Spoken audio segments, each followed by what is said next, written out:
like I said, Emmy Award-winning broadcaster, one of TV's most respected journalists, and a personal friend of mine. This guy has interviewed Nelson Mandela on 3 separate occasions and has even visited him at his home in South Africa. We want to hear his views on the life of Nelson Mandela. Please welcome my friend, my buddy, and one of our favorites. Ladies and gentlemen, my man, Mr. Ed Gordan. Morning, Ed. What's up, Ed? Hey, Ed. Eddie, tell us about your experiences and your thoughts on the passing of Nelson Mandela. Steve, I was so happy to hear you earlier today say that we're celebrating his life.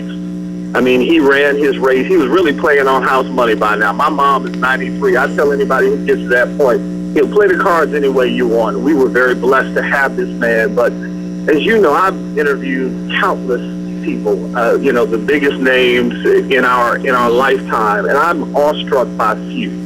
But this man was cut of a different cloth. This was an extraordinary man. He was brilliant and brave, peaceful and mighty, humble and intellectual, all in one.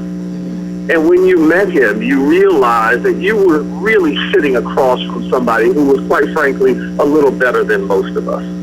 He showed us that, truly one man can change a world. And what was most amazing to me about Nelson Mandela is, when we think about our heroes, most of their legacy grows in death.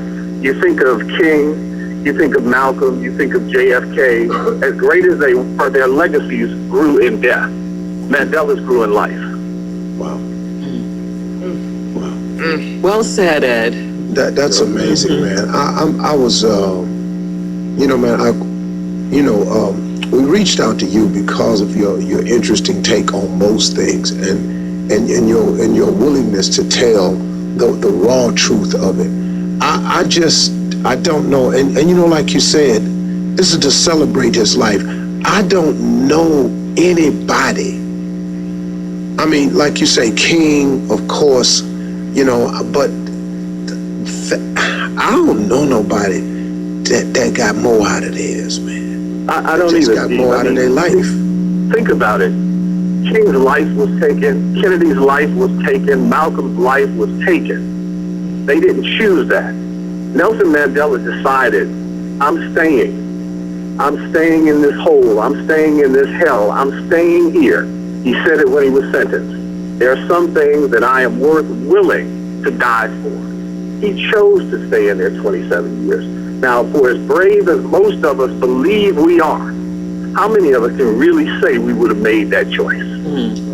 Right. He is an extraordinary man, and we are blessed to have lived in his time. The president said yesterday that he is now of the ages, and aren't we all so blessed to have lived during his time? Yeah, absolutely. Man, to see him struggle, overcome, forgive, survive, live, inspire, motivate, lift, encourage, and be a forever symbol of strength and then dignity. I mean, these words really don't even do the man's life justice because he dumped it out, man. I know God is pleased with him. Oh, there's no question, Steve.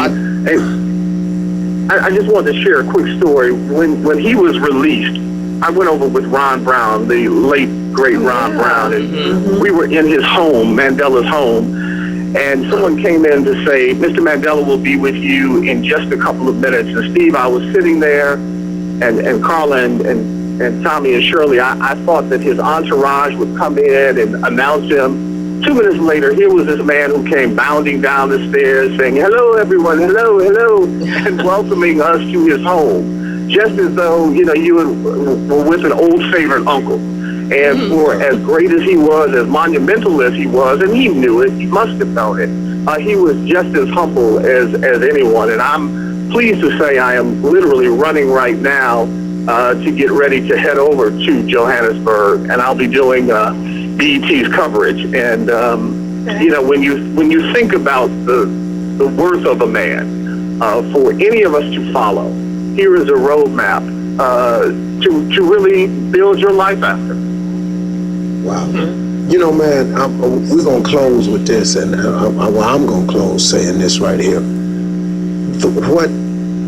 The men that I have met that have moved me, and I've never met Mandela. The closest I got was we were in Johannesburg, and a family member came to meet with us to arrange a meeting. It never happened. So that's the closest I got, was his grandson. But of the men I have met, and the way you're describing Mandela, the men that I have met whose life were of greatness, who moved people by the masses, who change and encourage people's lives and are elevated to such great statures. What's impressive the most is when you meet those men and they ain't full of their greatness. They ain't full of their self with it. You almost sit there, man, and they disarm you with their kindness. You know, and I'm going to say this about President Obama. That was what I felt when I was around him, personally and alone. I felt that from him. His humbleness, man, his realness. You know, I've sat with some people, man, who are really some movers and shakers in this world, who really move people by the masses. And the ones that impress me most is when you sit with them and they ain't full of it. They're not, and I don't mean crap, I'm talking about they're not filled with that greatness. Right. It exudes from them, but it's like, wow, they're just sitting here, man, talking to me. That's impressive about him. His humbleness was really amazing. Steve, before we go, let me just encourage everyone, if you have children who did not live through, obviously, the apartheid movement, understanding all of who and what Nelson Mandela is, please take time this weekend and teach them. And if you don't know enough, learn more about Nelson Mandela. I encourage everybody to go see Idris's movie. I was just with him a couple of weeks ago. And, you know, it's a good jumping off point to teach young people. So look for me. We'll be doing the coverage through this 10 days of celebration and mourning that South Africa and the world is going through. And on Twitter, at Gordan, I've got a picture up right now, but I'm going to put up some more personal pictures of Nelson Mandela. So that's at Gordan. And Steve, I can only say thank you, brother, for having this platform, because as I look across, I see so many other people talking about Nelson Mandela. And while he was the world's, he was ours as well. So I appreciate the time. No, thank you, man. Appreciate you joining us. Ladies and gentlemen, Gordan, my man.